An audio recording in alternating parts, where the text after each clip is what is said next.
Hello, everybody. Welcome back to your midweek treat. We're back with another episode. We hope you're excited about this one. We're excited? I don't know how excited you could be about talking about skin, but... I've had my fair share of skin troubles, and actually right now I'm going through a big hormonal breakout. Probably stress-induced, also the fact I'm late on my period. Not pregnant. Pregnancy announcement. Yeah, this is something I've been thinking about a lot over the past couple of weeks, and I know you've been having some skin, not to be like... I know you've got spots. I know you've been getting spotty recently. No, Yeah. but we have been speaking about skin. Yeah, I feel like last year my skin was so clear. I think we said before, like, I could literally put bleach on my skin and it'd be fine. But recently, it's not been loving me, and I don't know why. Well, I'm trying to think about why. What could it possibly be? I have used some new products recently, so that could be why. But I've just been getting some really deep, painful spots. So, like, I'm very lucky that I don't necessarily have acne, or they don't cover my entire face, but the spots that I do get, I don't care what they look like, they're just deep and they're painful. So I guess I just wanted to talk about why we get that, especially your experience with acne as well. But then that also feels like a backhanded thing, but also it doesn't, like, this whole thing about acne being such an insult, it's genuinely just a thing that you can't control. No, like, I exactly. cannot control the fact that I have acne in the same way that people have freckles. Yeah. And they can't control that, you know? Yeah, it's literally just your skin doing the things that skin does. Like, it's getting... I'm not a dermatologist, but a spot is, I'm guessing, the impurities in your skin just, like, come into the surface. Or not really? I think there's a lot of different causes for them. Okay. I don't think it's always... because I think the misconception about acne is that it's always... your skin's dirty, but actually no. I don't know anyone who is as dedicated to their skincare routine as I am, and I have more acne than other people, and that's not to say I'm doing too much, because actually my skin routine is very minimal. I'm consistent with it, and if I'm not, my skin gets worse. Yeah, by impurities I didn't mean like dirt, I meant... No, but that is also a cause. Yeah. Like, if you... just meant like deep under the skin, whether that's getting gut, into your hormones. pores. Yeah, no, that is, I think, obviously we just... neither of us are dermatologists, and we need to make that aware that we're not going to be firing facts at you today.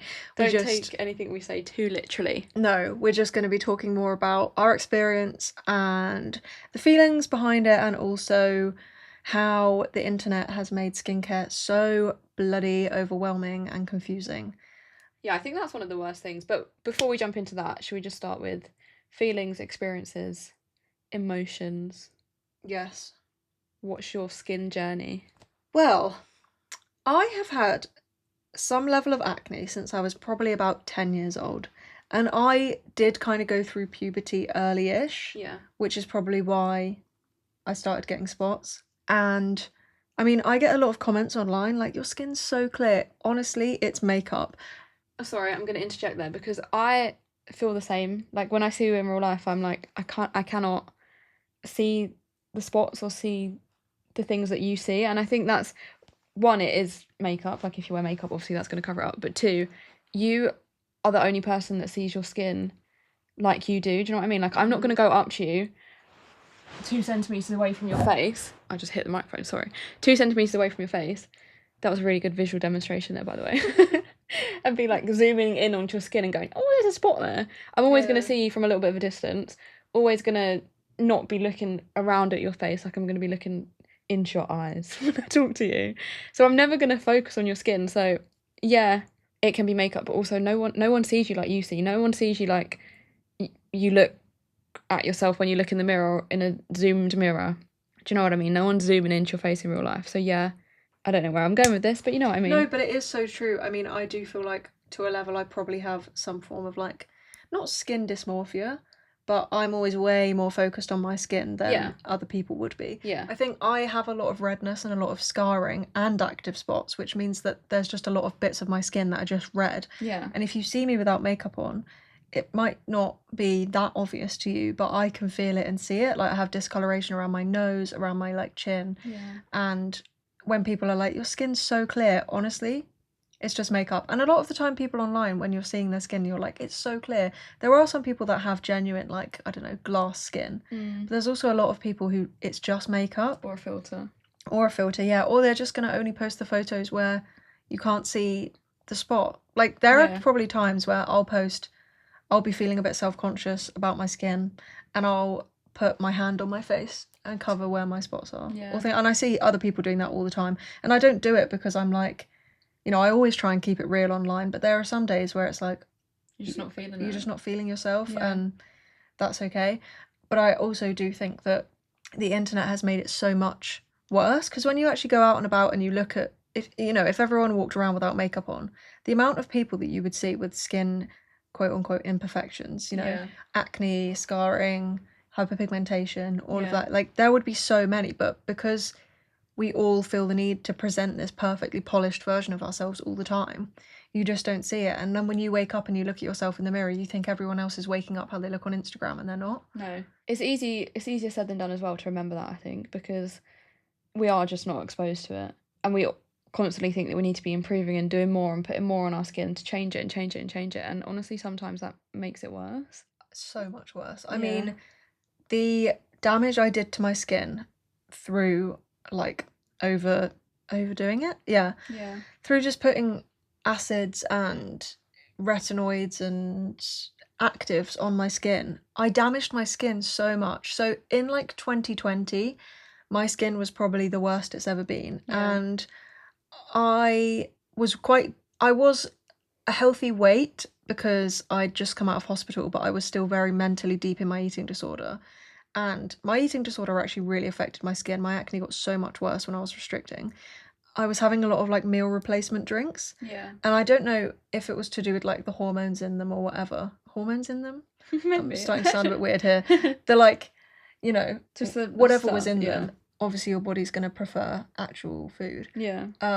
My skin just was honestly terrible, like the worst it's ever been. And I was doing a lot of skincare, but I was overdoing it. I was buying like charcoal mud masks and like stripping cleansers and just things that I thought would like help my skin because they were aggressive, and I had a lot of acne. I thought I need to be aggressive, but actually that was so bad for it. I think that's the easiest thing to jump to do. Like, even when I get spots, I'm like, right, layer up all these creams on it, wash your face 3 times a day, spot patches, face masks, this, that, and the other. And it's like, if you're getting a breakout and you overload it even more with stuff that you don't know what's in it, or you don't know what it's meant to do, or you just read for pimples or for blackheads or whatever, and you just layer it on and layer it on, it's just going to make it worse.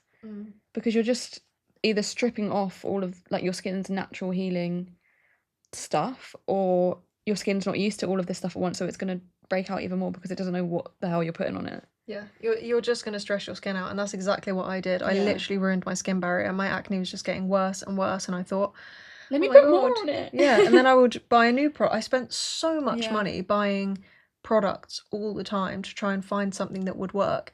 And actually, because I was trying new things all the time, my skin couldn't get used to anything. So it just kept breaking out, kept freaking out. And it wasn't until I stopped doing that that it was fine. That it calmed down a bit. Yeah. I feel like you would need to use a product for a good 2 months before your skin gets used to it, before sometimes it starts working. 2 months is like, it actually goes quite quick. I feel like when you start using a product, you think, my God, I can't wait 4 weeks to see results. But that time does go fairly quickly. You just have to stick at using the product. And I mean, the issue with TikTok is that you see people posting like how they cleared their skin, and their skin is not the same skin as yours. Like, everyone's skin is so different. JC could use things on her face that would break me out, and it would clear her skin up. Yeah. That it's not necessarily going to work for you. But you see people on TikTok saying, I used this that cleared my skin, and then someone else says, I used this. Don't use that. Yeah, it's and then so someone confusing. else, someone else will say to use it, and it just a lot of it's marketing. Yeah. They want to promise you that it's going to clear your skin, even though they already had clear skin in the first place, or they just have completely different skin to you. But you just have to, like, I mean, I'm not speaking from experience of having cleared my skin, but it is clearer than it was. Honestly, I feel like the main thing is just stripping it back. Just using simple, basic ingredient products. Mm. Me too. Yeah, because when I was having a breakout a few weeks ago, I got sent some, I don't know if it's retinoid or retinol, I think they're different. But I got sent one of those, and I was like, do I start using this? I wanted to hear people's advice. Some people like, cleared my skin up, it's incredible. Some people were like, it broke me out, never touch it, never use it. Some people are like, use it once a week. Some people like, use it twice a week, ease your skin onto it, this, that, and the other. There's so many different experiences with it, and so many different, perspectives. Like, who do I trust, and how do I know that my skin would like it. Like you just don't know, and that's why I haven't used it or changed up my routine, because if something's only meant to be used once a week or something's meant to be used once every 2 weeks, or can you imagine like the amount of stuff that's in that that's not harmful, but it's strong ingredients, and it's should only really be used by the recommendation of a dermatologist or someone that knows what they're doing. Like if you're putting a 1%, 0.5% whatever on your skin, that's chemicals. It's scary. Do you know the Paula's Choice BHA thing? Mm. That really viral product in the grey bottle. Yeah, I've got it. I don't have use that. it, but And everyone was saying like how incredible it was, how it cleared their skin Yeah. up. The back of the bottle says to use it, I think 1 to 2 times a day. It either says 1 to 2 times a day or once a day or every other day. I can't remember. yeah, But oh my god, like that is so strong. You should use that maybe crazy. once a week. yeah, Like the actual directions on these skincare packets are really misleading as well, because if you're putting actives on your skin that much, it's going to be stripping your skin barrier back, which is then going to be causing more damage and more spots to develop because your skin can't protect itself. This is probably a random take on this, but that just made me think, what if they want you to use more of the product? So one, so you have to repurchase it. Yeah. And I was actually thinking that as well, yeah. And then two, so that your skin is so bad that you buy more of their products to try and fix it. There probably is. I was thinking, as we were talking Yeah. about that actually they probably say that because they want you to use it up Yeah. and rebuy it. I mean, hopefully not. I would hope they wouldn't want to do that, but Well, you can't put it past anyone. Thing is, that's got to be the reason, because they must know Yeah. that it's quite harsh and that's not Yeah. actually going to be good for your skin every day. Hopefully there would be some legals though. I would hope, but I don't know. Don't know. But that's the problem with TikTok as well and social media, is everyone uses so many different products all at once. It's a morning routine, it's a nighttime routine, it's ads for different products that people haven't actually fully tested for that long. It's just such a complicated place of the internet. The other thing is, you never actually know what is going on in a person's life that affects their skin. Yeah. Like, there's this girl that I follow who I absolutely love the content that she puts out. And I do think she creates really helpful skincare content. But the other day, she posted about being on the pill, and I thought, in my head the whole time, her skin was like completely clear Yeah. because of her skincare routine, and I'm sure that does play into it. But one of the things they always recommend for acne or for hormonal acne is going on the pill.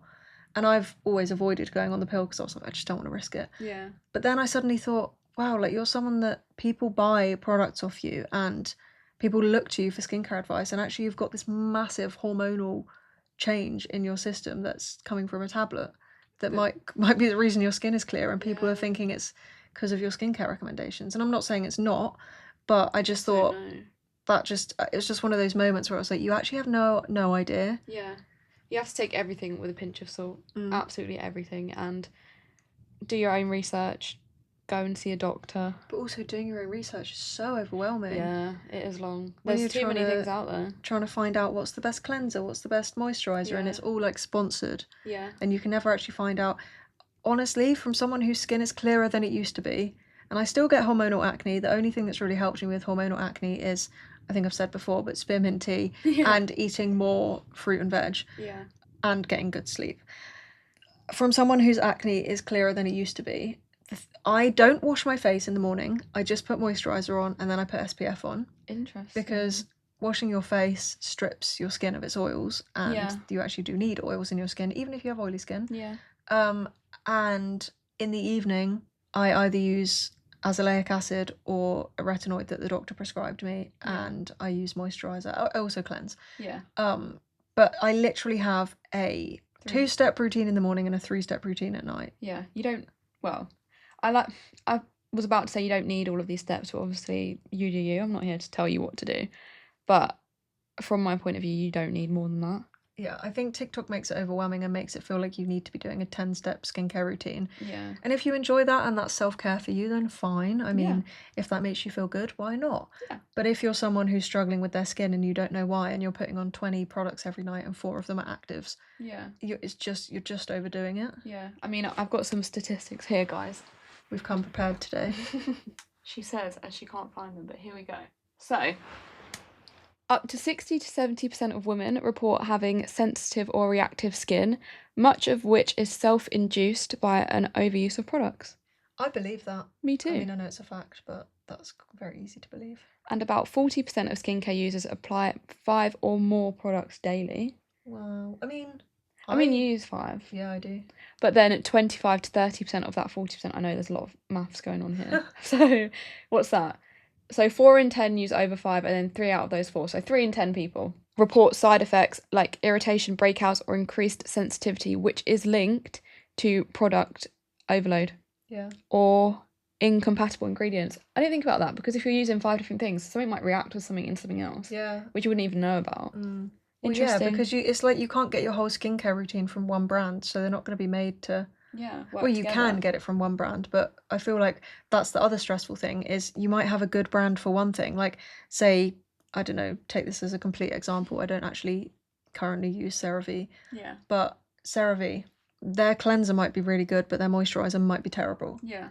And so then you've got to go to a different brand, but they're obviously not going to make their products compatible with other, like, you know. Yeah. It's so stressful. It's true. And last thing, dermatologists frequently report that product layering culture linked to TikTok and Instagram trends has led to a rise in compromised skin barriers, especially in young women in their late teens to early 20s. Yeah, I mean... Facts. I don't think there's ever been so much marketing about glass skin, clean girls, you know. I think we also just wanted to make this episode too, because we are just two girls who like to normalise things. We both get spots. I personally get really big, juicy hormonal ones that are so painful and are really deep under the skin and always scar and always hurt. And I always feel like when I don't have makeup on, I always feel like I'm the spottiest person ever, and I'm not. And you aren't. And there are so many people with acne. We had a statistic earlier that was like 50% of people. Yeah, it was 50% of women have or experience acne. Yeah, so half the people that you walk around and see women will have experienced acne. So you're not alone. You're not alone. It doesn't make you ugly. And it doesn't make you dirty either. No, you're not dirty. You're not ugly. There is nothing wrong with you. Your body is just doing something that it does. Like, it's a bodily function. If your skin wasn't to make spots, then if it didn't need to make spots for a reason, then it wouldn't. Like, it's I don't know what the science of it is, but it's something that your body does just in some form of healing. It's not ugly, and it's not, you know, obviously we've been told that acne isn't attractive, but you can be attractive and feel attractive with acne. You need to remember that actually it doesn't define you. Yeah. It's just something on your skin. In the same way that if someone had like freckles on their face, that doesn't make them ugly. Yeah. It's just a different feature. There are some people that don't have that. There are some people that do have that. But beauty standards are very unrealistic. We've grown up seeing filters and airbrush skin, and it's made us think that that's how we're meant to look. But everyone's skin has pores and pigmentation and freckles and spots, and it's okay. You are still stunning. And actually, even just more on that. Yeah. Your worth is in more than how you look, so it doesn't even matter if you're stunning or not. Like, it doesn't change who you are as a person. No, imagine not living your life because you've got some acne on your face. Yeah, and when you look back when you're 60, 70, 80, 90, you're going to be like, what was I even worried about? I wish I just went out with my friends. Yep, and nobody's judging you. No, because everyone's been through it at some point. Yeah, everyone gets spots. Yeah. And if they don't, they probably will at some point. Exactly. Yeah, or they have something else that they're self-conscious of. Yeah, you couldn't have said it any better. Wow. I just burped. It's a good way to end it. Yeah, it couldn't have said it any better. Yeah. I've been playing with one of your hairs this whole time. Why? That's definitely yours, because I'm not blonde. That looks like a grey hair. I do get grey hair. I did think it was a grey hair. Actually, if you went like that in my scalp, you would find a grey hair. I'll take it back, thank you. Because she never sleeps and she's so stressed. No, if you've seen me fidgeting, it was one of JC's hairs. You can take it and clone me with my DNA. Wow. If you want. Yeah, I also actually, before we end the episode, blackheads as well. I think I've struggled with blackheads more than spots, and it hasn't been fun. I have, as we know, I'm an avid skin picker, but I have had struggles with blackheads since I was like 12, and that's always made me feel dirty because I feel like I've got actual dirt in my skin, like in my pores, because it's dark. Sebum. It's sebum. That's such a strange word. I've probably said that wrong. Sebum. Sebum. But it is. It's just the oils and the natural things in my skin, which doesn't make me dirty, and squeezing them actually probably doesn't help because it just opens them up and lets them fill up more. It makes it worse because your skin needs sebum. Sebum. Like your skin needs those oils, and then Yeah. you're squeezing them out, and you're digging in your skin, opening it up to let germs in. And the amount of like pore strips I've used that are probably just ripping off my skin. Pore strips are really not good. No, I remember using them literally every night as a teenager, and that's probably not good. I don't, again, not a dermatologist, but I don't believe in products that can reduce your pores. Like, it's literally part of your skin. How can me putting something on my skin suddenly make it shrink? I don't know. And it will never actually make them shrink, it will just make them look smaller. Yeah. So I'm a skeptic, so maybe don't listen to me, but I just don't believe in that stuff. And yeah, blackheads are normal as well. Blackheads are normal. Very normal. Acne is normal. Everything's normal. You're normal. Nothing about you is abnormal, because if it has ever happened to a person, then someone else has experienced it. Yeah. Have we finished this minisode? I think so. I was just actually going to say, the day that this minisode comes out, if you're listening to this on the 18th of June, my book comes out tomorrow. Tomorrow. I genuinely cannot believe it. It's come around so quick. It doesn't feel real. I mean, I literally have a copy. I have a physical copy of the book. And it still doesn't feel real. Yeah, imagine how I feel. I actually am just like, what the actual hell? Just sitting back and watching the world just experience every single inner thought of yours. It does feel kind of scary, but also crazy. But also, I just wanted to say that if you did want to get my book, it will be out tomorrow. Pre-order it, get the audio book. Get the audio book. I can't speak today. Get the audio book. You can be chatting in everyone's ears for a good few more hours. Yeah. If anyone's not sick of your voice yet. Because I'm not. Honestly, I feel like I'm going to cringe so hard listening to the audiobook back. Have you not listened to any of it? No, because I did it in the studio, and then they'll just edit it. Crazy. So if I hate any of it, oops, it's out there. No more episode. No more episode. Just in the middle of the book and you can't undo it. That's so funny. That would be hilarious. Oh, Jinx, you owe me a cheese string. Miss cheese string addict over here. Has Ubered. I haven't had a cheese string for months, and I just started craving them today. They're on their way. They're on their way. The Sainsbury's man's bringing them. I might actually try one. I've always been put off cheese strings because I feel like they're just plastic. They are, but like, they're good plastic. On that note, sorry, we're gonna love and leave you. We'll love you and we'll leave you. And if you have any specific questions that you want to ask us on this topic, of course, leave them below. We'll probably revisit them at some point. We're just brain rambling, vomiting at you. Hopefully not. Word vomit. That's We're the word word. vomiting. We're word vomiting. We're brain vomiting at you. See you on Sunday. Love you. Bye. Bye.